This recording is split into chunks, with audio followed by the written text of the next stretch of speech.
మా latest videos కోసం మా ఈ తెలుగు న్యూస్ ఛానల్ సబ్స్క్రైబ్ చేసి గంట సింబల్ యాక్టివేట్ చేసుకోండి. 2024 ఫిబ్రవరి 16న రథసప్తమి రాబోతోంది. ఇది సూర్యభగవానుడు పుట్టిన పర్వదినం. మన కంటికి కనిపించే ప్రత్యక్ష దైవం ఎవరైనా ఉన్నారంటే అందులో తొలి స్థానం సూర్యభగవానుడికే దక్కుతుంది. అందుకే ఆయనను ప్రత్యక్ష నారాయణుడు అని సంబోధిస్తూ ఉంటారు.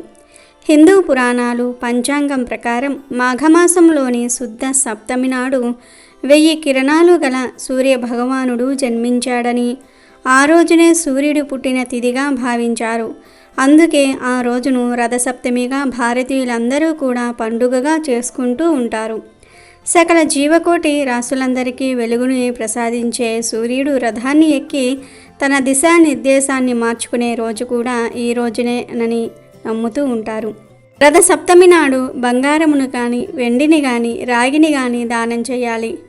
ఆ రోజు ఉపవాసము ఉండి సూర్య సంబంధమగు రథోత్సవాది కార్యక్రమాలను చూచుచూ కాలక్షేపం చేయాలి. రథ సప్తమి వ్రతము చేయటం వలన సూర్య భగవానుని అనుగ్రహముచే ఆయురారోగ్యాది సకల సంపదలు చేకూరునని పురాణాలు చెప్తూ ఉన్నాయి. అయితే ఈ రథసప్తమి రోజు ఈ 2 వస్తువులను కొని ఇంటికి తెచ్చుకుంటే చాలు, తరతరాలకు తరగని ఐశ్వర్యం వస్తుంది, సూర్యుడి అనుగ్రహం కలుగుతుంది, మంచి ఆరోగ్యం లభిస్తుంది, అనారోగ్య సమస్యలు తొలగిపోతాయి, తిరుగులేని రాజయోగం పడుతుంది, పట్టిందల్లా బంగారం అవుతుందని పెద్దలు చెప్తూ ఉన్నారు. మరి రథసప్తమి రోజు కొని ఇంటికి తెచ్చుకోవాల్సిన ఆ 2 వస్తువులు ఏమిటో ఇప్పుడు మనం ఈ వీడియోలో వివరంగా తెలుసుకుందాము. ఫ్రెండ్స్, ఫస్ట్ అయితే ఈ వీడియోకి ఒక లైక్ కొట్టి మా ఛానల్ని సబ్స్క్రైబ్ చేసుకోవటం మర్చిపోవద్దు. సౌరమాన ప్రకారం ప్రతి సంవత్సరం మాఘమాసంలో శుద్ధ సప్తమి రథసప్తమిగా పరిగణిస్తారు. సూర్య భగవానుడు జన్మించిన పుణ్యతిథి ఈరోజు. సూర్య భగవానుడు ఈ పుణ్యదినాన జన్మించుట వలన దీనిని సూర్య జయంతిగా కూడా పేర్కొంటారు. మాఘమాసంలో శుద్ధ సప్తమిని సూర్య సప్తమి, అచలా సప్తమి, మహాసప్తమి, సప్తమి అని అనేక పేర్లతో జరుపుకుంటూ ఉంటారు.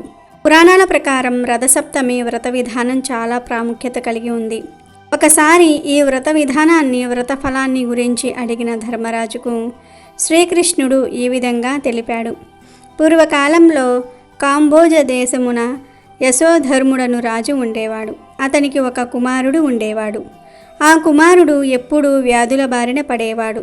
తన కుమారునికి వ్యాధులకు కారణం ఏంటని రాజు బ్రాహ్మణులను అడిగాడు. అప్పుడు బ్రాహ్మణులు రాజుతో, రాజా, నీ కుమారుడు పూర్వజన్మలో పరమ లోభి అయిన వైశ్యుడు. రథ సప్తమి మహత్యము వలన నీకు జన్మించాడు. లోభి అయినందువలన వ్యాధిగ్రస్తుడయ్యను అని చెప్పారు. దీనికి పరిహారం అడిగిన రాజుకు బ్రాహ్మణులు ఇలా చెప్పారు. ఏ వ్రత ఫలమున ఇతడు నీకు కలిగెనో అదే రథసప్తమి వ్రతము చేస్తే పాపం నశించి చక్రవర్తి అవుతాడు అని ఋషులు చెప్పగానే రాజు అలా చేశాడు. దీంతో రాజుకు తగిన ఫలితము కలిగింది అని ధర్మరాజుకు శ్రీకృష్ణ పరమాత్ముడు తెలిపాడు. ఇక సూర్యుడికి ఎంతో ఇష్టమైన ఈ రథసప్తమి రోజు 2 వస్తువులను కొని ఇంటికి తెచ్చుకుంటే చాలు, సూర్యుడు అనుగ్రహం లభిస్తుంది, తరతరాలకు తరగని ఐశ్వర్యం వస్తుందని పండితులు చెప్తూ ఉన్నారు. ఆ వస్తువులలో మొదటిది గోధుమలు. అవును, రథసప్తమి రోజు గోధుమలను కానీ, గోధుమ రవ్వను కానీ, లేదా గోధుమ పిండిని కానీ కొని ఇంటికి తెచ్చుకున్నట్లయితే చాలా మంచిది. సూర్య భగవానుడి అనుగ్రహం లభిస్తుంది, మంచి ఆరోగ్యం సిద్ధిస్తుంది. గోధుమల గురించి అందరికీ తెలుసు. గోధుమలు చాలా బలబద్ధకమైన ఆహారం. గోధుమలలో చాలా పోషకాలు ఉంటాయి.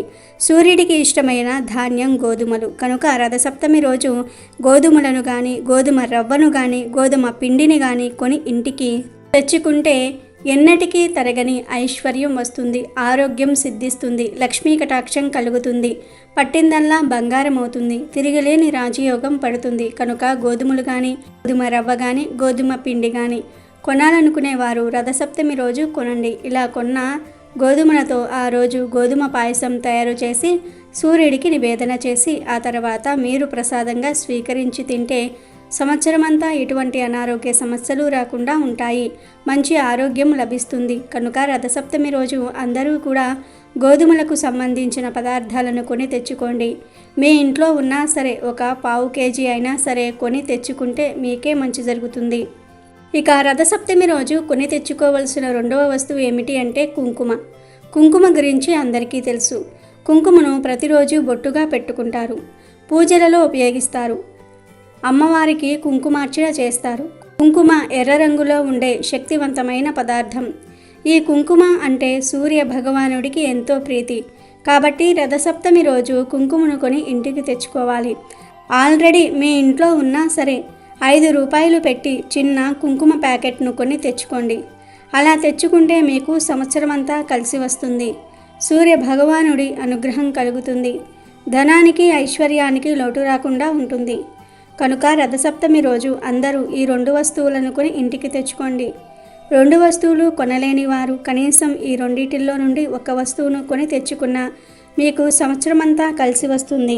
తరగని ఐశ్వర్యం కూడా వస్తుంది. చీకట్లను తొలగించి సమస్త లోకాలకు వెలుగులు పంచేవాడు సూర్య భగవానుడు.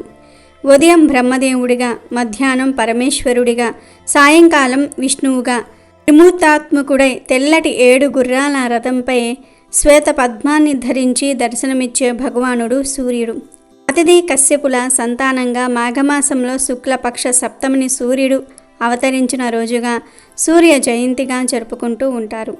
దానినే రథసప్తమి అంటారు. ఆ రోజున సూర్యుని ఆరాధిస్తూ ఉంటారు. ఆ పుణ్య రోజున ఆకాశం మొత్తం రథాకారంలో కనిపిస్తుంది అని ప్రతీతి.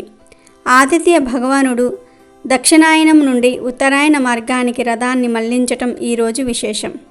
సూర్యుడు అనంతమైన లోకానికి అధిపతి, విశ్వానికి చైతన్యాన్ని ప్రసాదించేవాడు.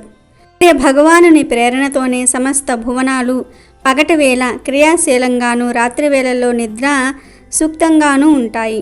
మన సనాతన ధర్మం సూర్యుని శక్తి కేంద్రంగా ప్రపంచాన్ని రూపొందించిన వాణిగా, జీవనానికి ఆధారభూతుడుగా, కర్మసాక్షిగా, జగచ్చక్షువుగా, భౌతిక ఆధ్యాత్మిక సౌభాగ్యాన్నిచ్చేవానిగా భావించింది. సూర్యమండలాన్ని జ్ఞానమండలంగా ఆరాధించింది. తన కిరణాలతో భౌతిక అంధకారాన్ని, అచేతనంలోని అజ్ఞానాన్ని పారద్రోలేవానిగా, వ్యాధులను దూరం చేసేవానిగా, సంతోషమైన మనసును, స్పష్టమైన చూపును, వృద్ధాప్యంలోనూ ఆరోగ్యాన్ని ప్రసాదించేవానిగా భావించి ఉపాసించింది. సప్తస్వాలను 7 వారాలుగా ఏకచక్రాన్ని కాలచక్రంగా చెప్తారు. రథ సప్తమి పూజ ఎలా చేయాలో తెలుసుకుందాం. రథ సప్తమి రోజు సూర్యుడు ఉత్తర అభిముఖంగా తిరుగుతూ ఉంటాడు. సప్తమి నాడు ప్రయాణం మొదలుపెట్టి ఉత్తరం వైపు తిరిగిపోతాడు. రథ సప్తమిని సూర్యుడు పుట్టినరోజుగా చెప్తారు. ఖగోళ శాస్త్ర రీత్యా ఈరోజు నక్షత్రాలు రథం ఆకారంలో ఏర్పడతాయి. అందుకే దీనికి రథసప్తమి అనే పేరు వచ్చింది. సూర్యుడు పూర్తిగా ఉత్తరం వైపు ఈరోజు ప్రయాణం మొదలు పెడతాడు. ఈరోజు ఆయన జన్మదినం కాబట్టి సూర్య ఆరాధన చేసి పాయసాన్నం వండి నివేదన చేయాలి. ఈ రోజున రథాలను ఊరేగిస్తారు. సూర్యుడికి ఎంతో ఇష్టమైన ఈరోజు ప్రధానంగా పాయసన్నాన్ని వండి నివేదన చేయాలి. ఈరోజు తలస్నానం చేయడానికి జిల్లేడు ఆకులను, రేగి ఆకులను, రేగి పళ్లను వాడాలి. జిల్లేడు ఆకులను అర్ఘపత్రం అని అంటారు. అర్ఘ అనే పదానికి సూర్యుడు అనే మరొక అర్థం కూడా వస్తుంది. సౌర సంబంధమైన ఆకుగా జిల్లేడు ఆకును చెప్తూ ఉంటారు. తరువాత రేగిని కూడా సౌర సంబంధమైన చెట్టుగా చెప్తారు. ఈ 2 చెట్ల ఆకులను అంటే 7 జిల్లేడు ఆకులను, 7 రేగి ఆకులను భుజాల మీద పెట్టుకొని వేడి నీటితో ఈరోజు స్నానం చేస్తే శరీరానికి కావలసిన ఔషధ గుణాలు లభిస్తాయి. దీనినే రథసప్తమి స్నానం అంటారు. అలాగే రథసప్తమికి చిక్కుడుకాయలతో రథం తయారు చేస్తారు. 7 చిక్కుడుకాయలతో, చీపురు పుల్లలతో రథం చేస్తారు. ఈ రథం మీదకు సూర్యుడిని పిలుస్తూ ఉంటారు. చిక్కుడు ఆకుల్లోనే ప్రసాదం పెట్టి నివేదన చేస్తారు. చిక్కుడు ఆకుల్లోనే ప్రసాదం తింటారు. పూర్వం రోజుల్లో అయితే చిక్కుడు పాదు కిందే సూర్యకిరణాలు పడే చోట పొయ్యి పెట్టుకొని ప్రసాదం చేసేవారు. ఈ అవకాశం ఉంటే చేసుకోవచ్చు, లేదంటే సూర్యకిరణాలు పడే చోట చేసుకున్నా మంచిదే. ఏదీ కుదరకపోతే ఇంట్లో స్టవ్ మీద చేసుకున్నా సరిపోతుంది.